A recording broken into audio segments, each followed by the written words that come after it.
millions of years, these breakers have incessantly battered away at an ever-changing shoreline. Living in the perpetual motion of the insurgent surf are thousands of creatures that withstand the angry forces of the rolling water.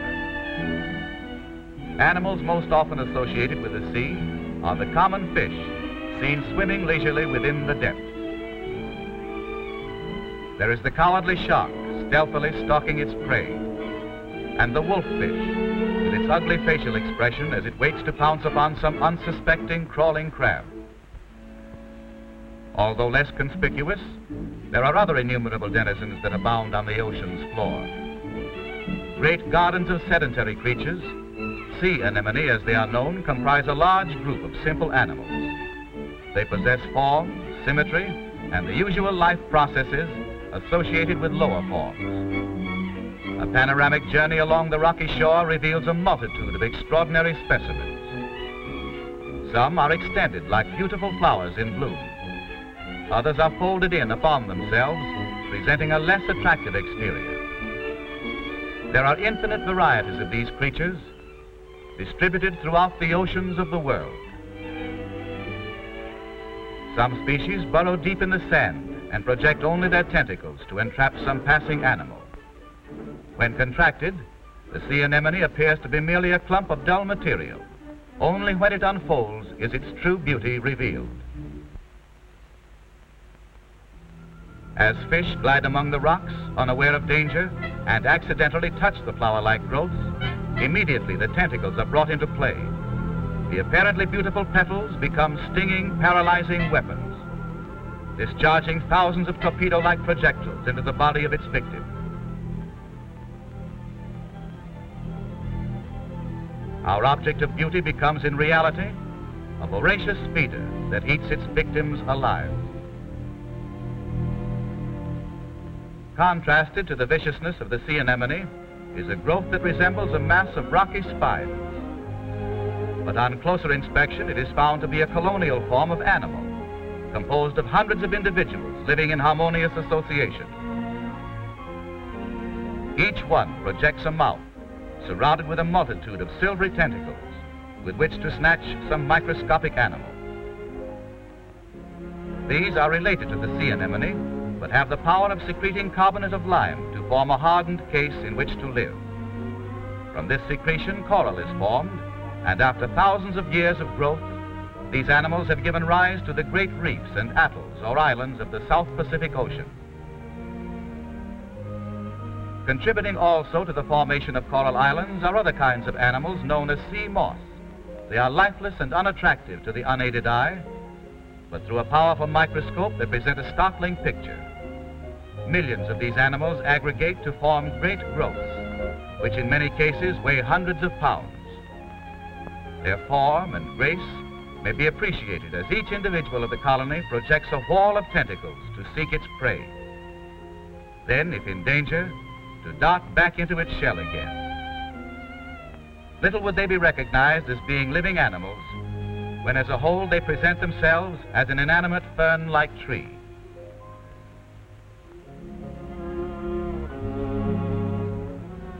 The opinion that all worms are crawling, creeping things is proven wrong, as this unique tube worm slowly extends its tentacles into the surrounding sea.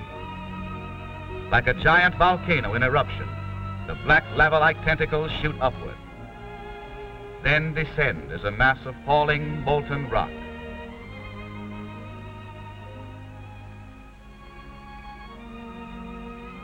This colorful animal also lives within a tube and extends numerous sparkling tentacles that radiate a phosphorescence which beautifies and colors the water.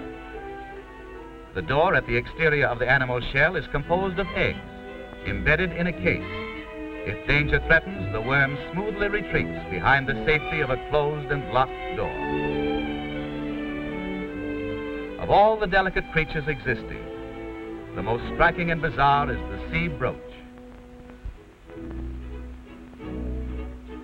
Composed of hundreds of swaying animals living as a colony, it appears as if studded with innumerable varicolored jewels.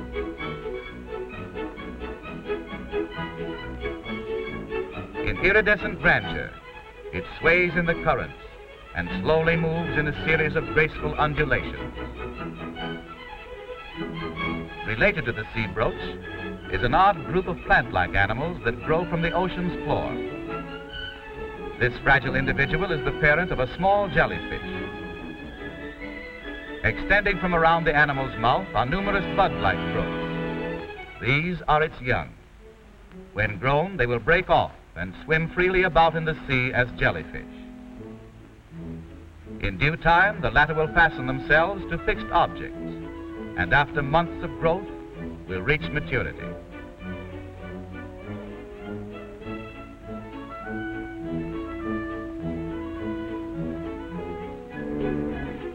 This object, resembling a translucent tube, is on further examination found to be an active living animal, known as a tunicate. Within the body of this siphon-like creature ensue all the vital processes of life. The heart may be seen beating in rhythmic pulsations, pumping the life-giving fluid to all the organ systems of the body. This animal starts its life with a vestige of a backbone. Hence it is related to all backboned animals. The adult heart is most peculiar. After beating in one direction for several moments, it reverses its action and beats in the opposite direction. Close observation reveals this remarkable phenomenon.